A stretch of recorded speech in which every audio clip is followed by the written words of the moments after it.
हम सब ये जानते हैं कि हमारे बॉडी में 3 दोष है, वात, पित्त और कफ। लेकिन इन तीनों का हमारे हार्ट पे क्या असर है, क्या इफेक्ट आता है, आज के वीडियो में हम इसके बारे में जानेंगे। जो वात, पित्त और कफ, ये तीनों दोष है, इन तीनों के आयुर्वेद में टाइप्स बताए गए हैं। वात का जो है वो प्राण, उदान, व्यान, समान और अपान, ये जो 5 टाइप्स बताए गए हैं वो वात दोष के हैं। फिर पित्त दोष के हैं पाचक, रंजक, साधक, प्राजक और आलोचक। ये जो 5 टाइप्स है वो पित्त दोष के हैं। और बोधक, श्लेषक, तर्पक, क्लेदक और अवलंबक, ये जो 5 टाइप्स है वो कफ दोष के हैं। तो ये जो टोटल मिलके जो 15 टाइप्स हुए, उनमें से कुछ टाइप्स के जो दोष है वो हार्ट में मौजूद है। उनका जो स्थान है वो हृदय यानी कि हार्ट को बताया गया है। तो उनका हार्ट पे क्या क्या इफेक्ट आता है, वो किस तरह से हार्ट की जो गति है, हार्ट की जो फंक्शन एबिलिटी है उसमें मदद करते हैं, हार्ट को प्रोटेक्शन प्रोवाइड करते हैं। चलिए वो सब डिटेल में जानते हैं।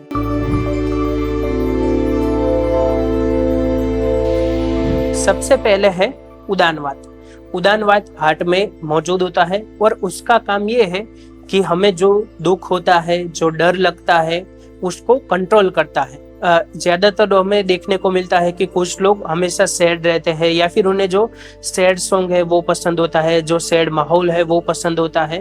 तो ऐसे में जो उदानवात है उनकी विकृति होती है, इसके कारण उन्हें ये सब अच्छा लगता है। और उसके अलावा हमारी पसंद नापसंद ये डिसाइड करने में भी जो उदानवात है वो काफी हद तक हमारी मदद करता है। हमें खाने में रुचि है कि नहीं, हमें भूख ज्यादा लगती है, कम लगती है, अभी भूख की इच्छा है कि नहीं, और उसके आधार पर उसका डाइजेशन भी अच्छे से होता है। फिर है व्यानवात। जो व्यानवात है वो भी हार्ट में मौजूद होता है। व्यानवात का जो काम है वो हार्ट की जो मोमेंट है, हार्ट की जो एक्टिविटी है, हार्ट की जो पंपिंग करने की जो क्षमता है उसको मेंटेन करने का है। अगर व्यानवात है वो हमारे हार्ट में जो अगर वो बैलेंस में रहेगा तो हार्ट की जो गति है वो एकदम अच्छे से होगी। उसके बाद अगर हम पित्त की बात करें तो साधक पित्त है वो हार्ट में मौजूद होता है। जो साधक पित्त है वो मन को कंट्रोल करता है। हृदय में मन का स्थान भी बताया हुआ है, तो हृदय में जो मन है उसको कंट्रोल करने का काम साधक पित्त करता है। और साथ ही हार्ट का जो फंक्शन है उसको कंट्रोल करता है और खास करके बुद्धि यानी कि हमारे जो इंटेलिजेंस है उसको सपोर्ट करने का काम करता है। हमारी जो इंटेलिजेंस के आधार पर जो भी हम डिसीजन लेते हैं, हमारी जो डिसीजन मेकिंग कैपेबिलिटी है उसको बढ़ाने का काम करता है। और अब आखिर में कफ दोष की बात करते हैं। उसमें जो अवलंबक कफ है वो हार्ट में मौजूद होता है।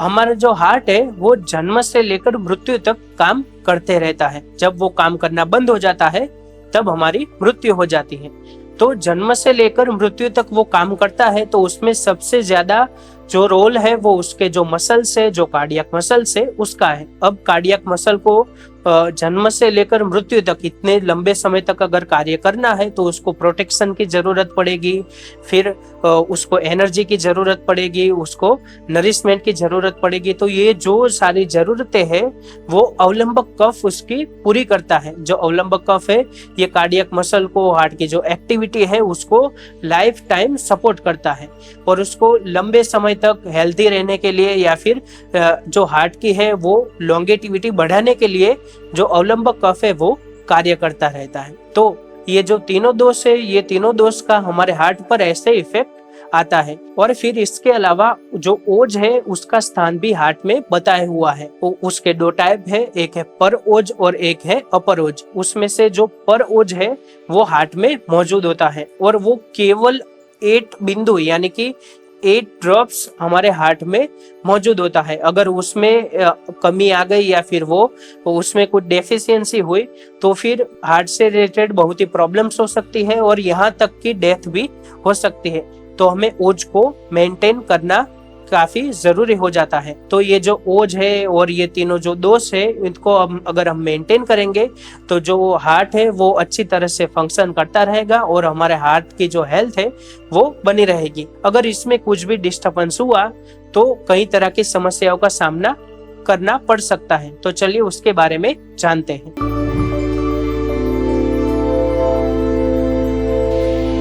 अगर व्यानवात और उदानवात इन दोनों में अगर कुछ भी डेफिशिएंसी हुई या फिर इन दोनों में इम्बेलेंस हुआ तो उसके कारण हार्ट की जो ब्लड सर्कुलेशन की जो मोमेंट है, जो फंक्शन है, उसमें डिस्टर्बेंस आ जाएगा और उसके कारण हाइपरटेंशन, हाइपोटेंशन ये दोनों होने की संभावना बढ़ जाती है। और ऐसे में आंखों के सामने अंधेरा आ जाना, चक्कर आ जाना, अचानक से बेहोश हो जाना, भूख कम लगना, ये सारी समस्याएं हो सकती हैं।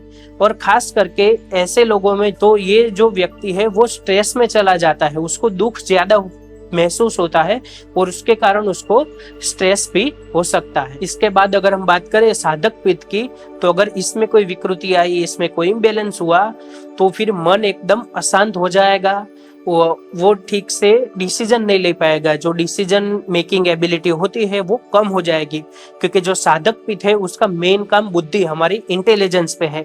अगर ऐसा हुआ रहेगा तो फिर जो हमारी डिसीजन मेकिंग कैपेबिलिटी है वो कम हो जाएगी और मन अशांत होगा, कंफ्यूज होगा और इसके कारण स्ट्रेस बढ़ सकता है। फिर आता है अवलंबक कफ। अगर अवलंबक कफ है उसमें इम्बेलेंस रहेगा तो फिर जो हमारी बॉडी में लेजीनेस बढ़ जाएगी, बिना काम के हमें ज्यादा थकान लगेगी और बहुत ही अनइजीनेस हमें फील हो सकती है। और खास करके जब अवलंबक कफ में इम्बेलेंस होता है, वो कम होता है, तो फिर जो हार्ट की जो मोमेंट है, हार्ट की जो गति, पंपिंग करने की क्षमता है, हार्ट की जो गति है वो कम हो जाती है और मॉडर्न में इसे ब्रेडिकार्डिया नाम का डिसीज भी बताया जाता है, जिसमें जो पल्स रेट है वो बहुत ही कम हो जाते हैं, हार्ट की जो धड़कन है वो बहुत ही कम हो जाती है। तो ये जो तीनों दोष है, अगर इसमें कोई भी इम्बेलेंस रहेगा तो फिर ये सारी समस्याएं हो सकती है। तो ये जो सारी समस्याएं है, अगर हमें उससे बचना है तो फिर हमें जो रद्दिया आहार है, जो हार्ट के लिए अच्छा माना जाता है, हार्ट को हेल्दी रखने के लिए वो अच्छा होता है, वो हमें हमारी डाइट में इंक्लूड करना पड़ेगा। अगर हम ऐसा करते हैं तो फिर ये सारी समस्या से हम बच सकते हैं।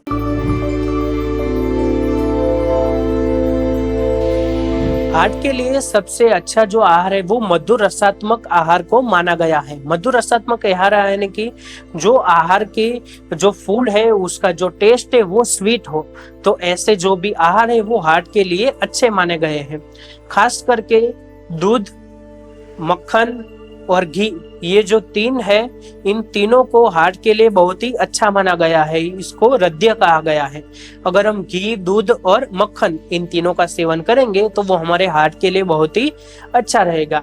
और खास करके जो मक्खन है वो तुरंत ही छाछ को या फिर दही को मथ कर बनाया हुआ होगा, तो वो हार्ट के लिए बहुत ही फायदेमंद होगा। और ऐसा आहार लेके हमें तीनों दोषों को अच्छे से मेंटेन करना पड़ेगा।